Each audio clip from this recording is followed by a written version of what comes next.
Deep in the heart of the mossy forest, where the ground was soft with ancient roots and thick moss, a gentle hush had settled over the grove.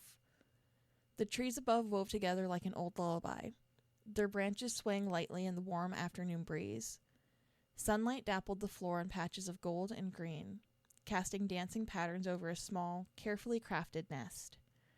The egg rested there, round and soft in hue, a faint cream tinged with lavender and the right light.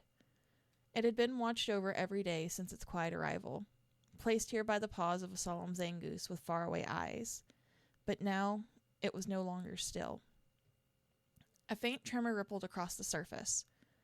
Nearby, Willow, the small, sickly, shiny skidoo, stirred in the grass, lifting her head from the herbs she'd been gathering. Her silvery coat shimmered faintly as she squinted towards the nest. "Aspen," she called gently, voice thin. A shadow moved from between the trees. Aspen, tall and silent, stepped into the light. Moss clung to their hooves, and the sun lit their scarred flank as they approached with slow, reverent steps. They didn't ask. They just listened. Tap, tap, crack. Tiny sounds, soft as rain against a leaf. Willow crept closer to the nest, her breath caught in her throat. A small chip of shell flaked free, then another, until a hairline fracture split down the side. Inside, something stirred with quiet determination. One more push.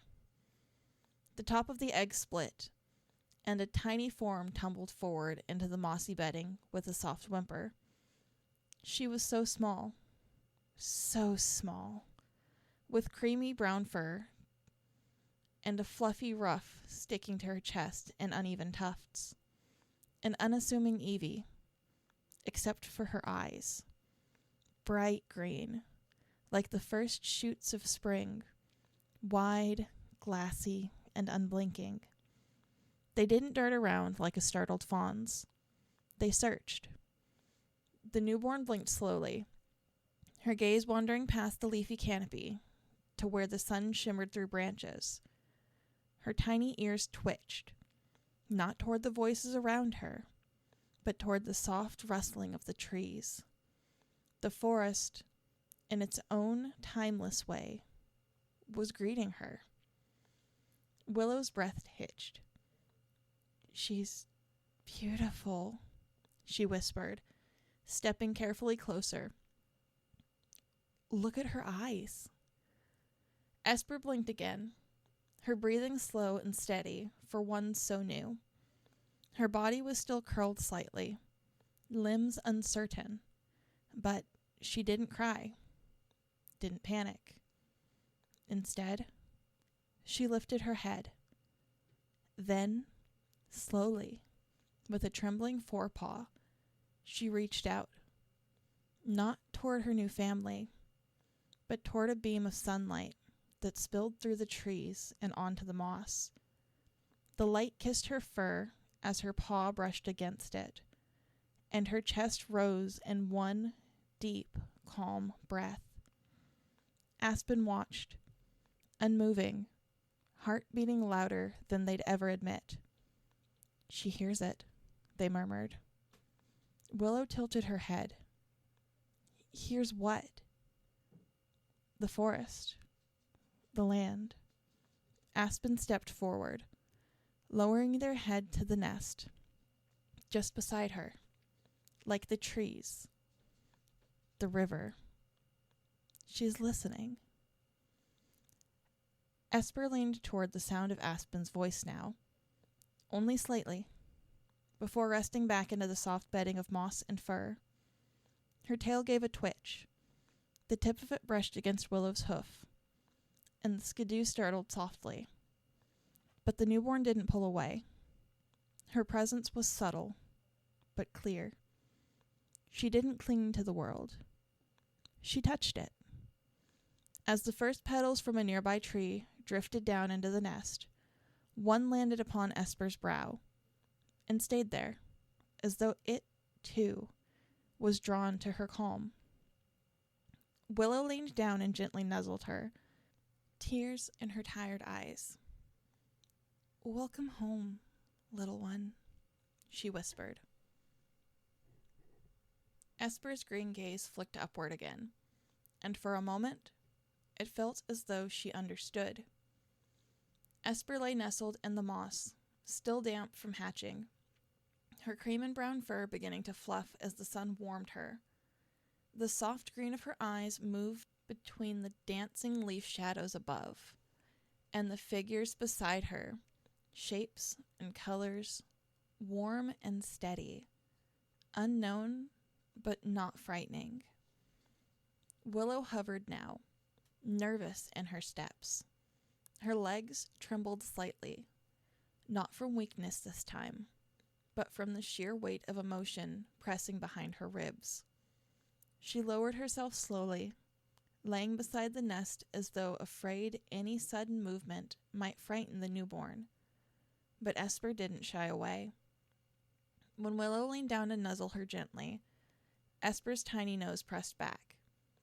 The barest movement. Tentative, but unmistakable. The skidoo froze. "She's not scared," she whispered, voice catching. Aspen stepped forward, their frame tall and shadowed against the sun. They sank down onto folded legs beside the nest, large but deliberate in every motion. Their eyes, sharp and quiet like old stone, softened as they gazed at the tiny life between them. Willow turned her head to look up at them. "She's so small, Aspen. What if I can't?" "You will," Aspen said softly, not as an answer, but a truth. "You already are." Willow blinked rapidly and turned back to Esper. The Eevee yawned, jaw parting in a tiny squeak, before she blinked blearily and shifted closer to the nearest warmth, Willow's chest. The contact was so simple, so trusting. Willow sucked in a breath and carefully curled her legs around the side of the nest, forming a soft hill around the child. She tucked her chin close, watching the weight Esper began to settle with a faint sigh, the kind that came from being safe. Aspen leaned down next, their wide nose brushing over Esper's head in a gentle pass, almost reverent. The Eevee let out a sound, not a cry, but a questioning coo, and slowly turned her face upward toward the source. Her ears tilted. She reached out again with her paw. This time, not to the sunlight, but to Aspen. Her small paw pressed into their cheek.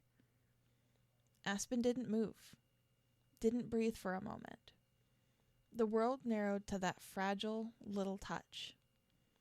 Willow, tears welling in her eyes again, whispered, "She chose you first." "No," Aspen murmured, still gazing down, their voice warm like deep earth. "She chose us." A breeze passed through the grove then, tugging softly at leaves and flower petals. One fell into the nest again, brushing against Esper's fur. She shifted, curling tighter between them. Aspen adjusted their posture until their side pressed close to Willow's, surrounding the nest on both sides. Their bodies created a quiet hollow, a cradle of protection, as the forest moved on around them. They stayed still. The sounds of distant water, rustling leaves, and chirping bug types carried on, as if welcoming the child into their song. Willow rested her head lightly on Aspen's shoulder. "Do you think she'll be all right?" Aspen closed their eyes for a long moment before answering. "I think she already is." In the center of the nest, Esper's green eyes blinked open, one last time. She looked at them both, really looked, and for the first time since hatching, a faint, contented noise escaped her. A breathy, whisper-like hum. Not quite a word, but close. Willow smiled through her tears. Welcome home, little sprout. Aspen lowered their head, touching her tiny back with the tip of their nose. Esper.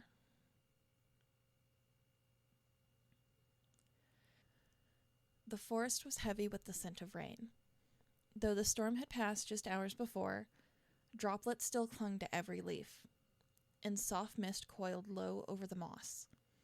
The trees dripped slowly, rhythmically. Plop, plop, plop, into puddles below. Most of the skidoo herd was still tucked away beneath the great stone overhangs further uphill, but one small figure was already padding quietly through the underbrush. Esper's creamy brown fur was fluffed out from dampness, her chest puffing in slow, focused breaths. Her paws made little sound as they moved over the spongy moss, and her tail flicked gently at the tip. Steady, in time with her steps, her head was slightly lowered, ears turning this way and that, as though following a conversation only she could hear. And in a way, she was. Not with words. She was still too young to speak in long sentences, though she often listened far more than she spoke. But she felt things. The trees, the rocks, the moss, the wind overhead. There was a hum in them, a rhythm, a presence. She didn't always understand it.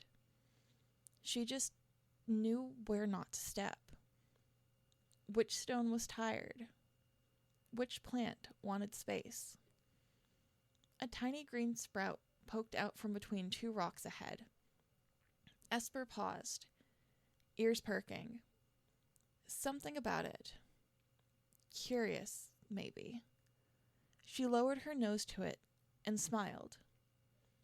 Behind her, faint hoofsteps broke the quiet. Esper, came Willow's soft voice, more breath than sound.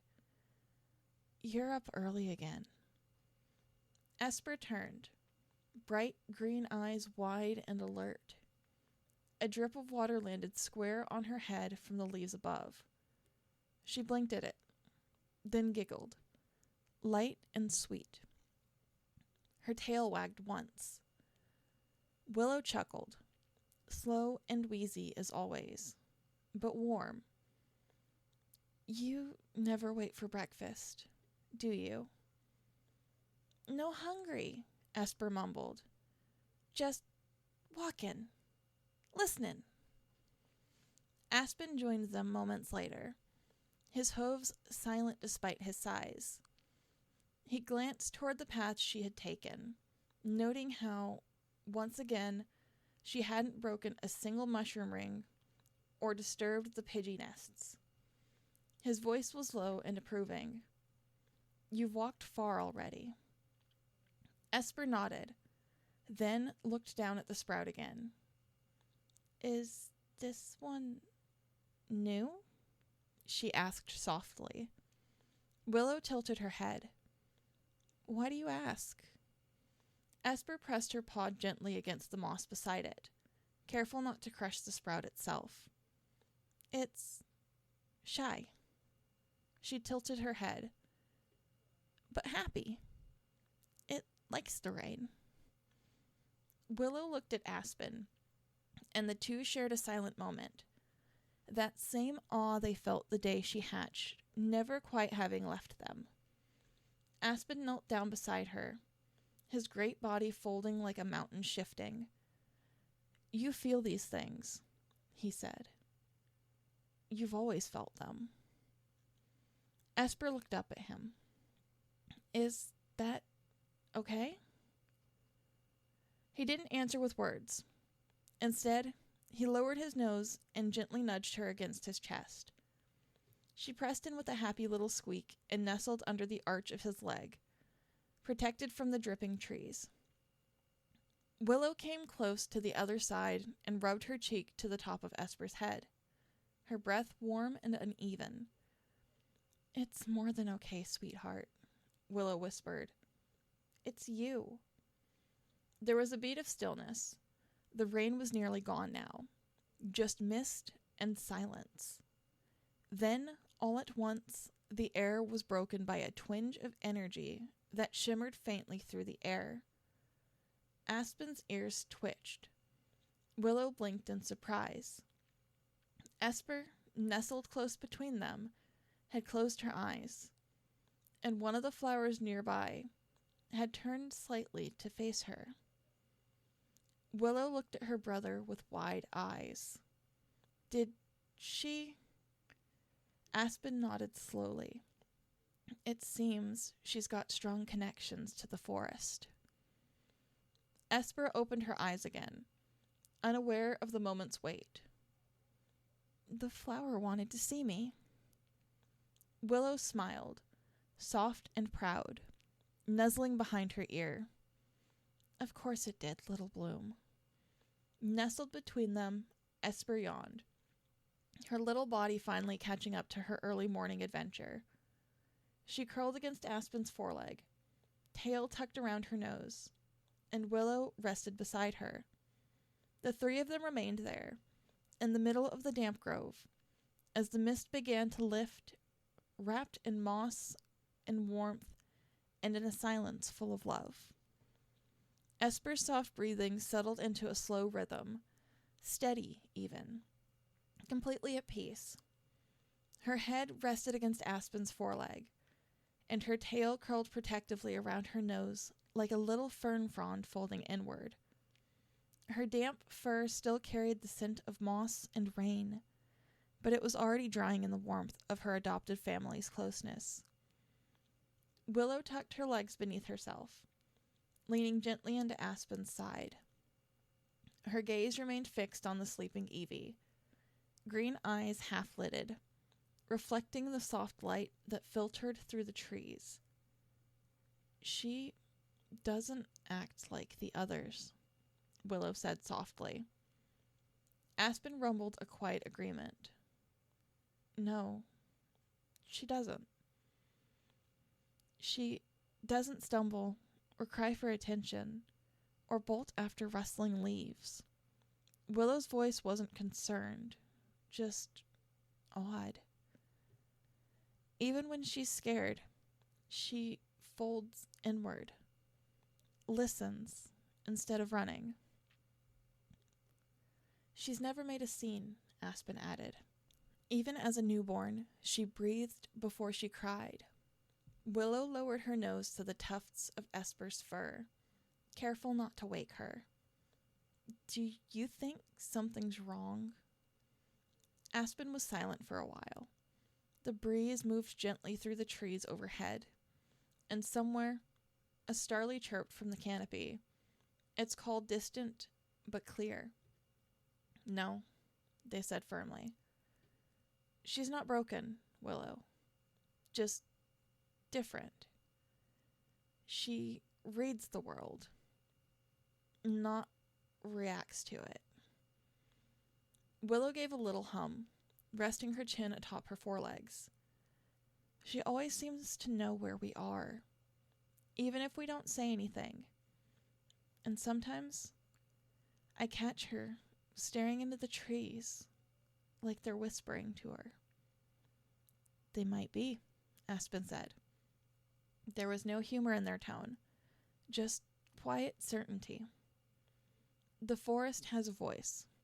It doesn't speak in words, but it has a rhythm. She walks in step with it." Willow blinked at them, then looked at Esper again. "She's like water in the stone grooves, not fire on the grass." Aspen nodded. Exactly that. They sat in silence a while longer, watching the slow rise and fall of Esper's breath. A small shift of wind brought the scent of pine sap and earth through the glade, and the little sprout from earlier, the one she'd called shy, now stood straighter in the sunlight. "I worry sometimes," Willow murmured, not taking her eyes off the child. "She feels so much. I see it in her. How quiet doesn't always mean peace. She holds things in. I wonder what kind of weight she'll carry." Aspen's gaze softened. "She won't carry it alone," he said, and lowered his head until his brow gently rested atop Esper's back. "We'll teach her that. We'll remind her every day if we must." Willow smiled faintly, pressing in closer. "You always sound so certain." "I'm not," Aspen admitted. "But I don't have to be. She'll grow in her own way. I just want her to know we'll grow with her." A breeze rustled the trees again, louder this time, sweeping over the glade like a hush and then a hum. As it passed, Esper stirred faintly in her sleep, her ears flicking once before she nestled deeper into her nest of fur and warmth. "She's going to be something special," Willow whispered. Aspen nodded again. "She already is." "She's so open," Willow said softly, her voice barely more than breath. She shifted again, eyes still locked on Esper's tiny form. The little Evie gave a faint sigh in her sleep, tail curling tighter around her body as though cocooning herself. Willow didn't look away. "I know she's strong in her way," she went on. "But still, she feels everything, Aspen.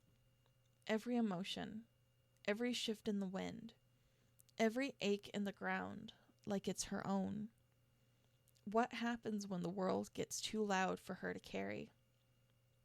Aspen was silent for a time, not out of dismissal, but thoughtfulness. Willow pressed on, quiet but unrelenting. "She doesn't shield herself from anything, and she doesn't know how not to care. What happens when she meets something cruel? When something hurts and she takes it inside?" Aspen finally turned his head, slowly, until his gaze met hers. "She will get hurt," he said simply. "The world doesn't spare the quiet-hearted." Willow looked down, her chest tightening. "But," Aspen continued, "that doesn't mean she'll be alone when it happens." He reached out gently with his nose and touched it to hers. Steady, grounding. "She has us. She'll have others too, one day, like her siblings. You and I, we didn't come into this expecting to raise something ordinary. She was already different the moment she reached out of that egg without fear." Willow swallowed, voice trembling as she whispered, "But what if I don't know how to help her when it's too much? I wasn't born like her, Aspen. I can't feel the way she does. I don't hear the forest. I just see leaves." Aspen's brow furrowed. He didn't pull away from her, only spoke gently. "You don't need to hear the forest, Willow. You've always known how to nurture what grows from it." He glanced down at Esper again, at her sleeping form, nestled so perfectly in the hollow of their joined warmth. "She may sense the world, but you are her first anchor in it. You were the one who wrapped herbs into her nest, the one who stayed up when she had night chills. You taught her names for feelings before she ever spoke. You tether her, Willow." Willow blinked rapidly, tears caught in her lashes. "But I'm not strong." Aspen cut in, not harshly, but with quiet firmness. You are. Your strength is in how you stay, no matter how sick you get, how you hold this family together with nothing but your breath and a tired smile. Willow pressed her muzzle to Esper's back and stayed there, breathing in the child's warmth. I just want her to be okay. She will be, Aspen said, with the certainty only he could make sound like stone. She won't be untouched, Willow, but she'll never be unloved. They fell into silence again. The forest, in its slow, eternal rhythm, seemed to sigh with them. The breeze rustled softly overhead, and a pair of skidoo bleated faintly in the distance, far off with the herd. Between them, Esper stirred slightly, her tiny paws flexed, and a soft glow shimmered across the moss under her body. Brief. Barely there. Willow blinked, startled. Did you see? Aspen nodded. She's dreaming. Of what? Of something reaching back. Willow closed her eyes. I hope the world is kind to her. Aspen leaned close, resting his brow against hers. If it's not, he said, then we will be.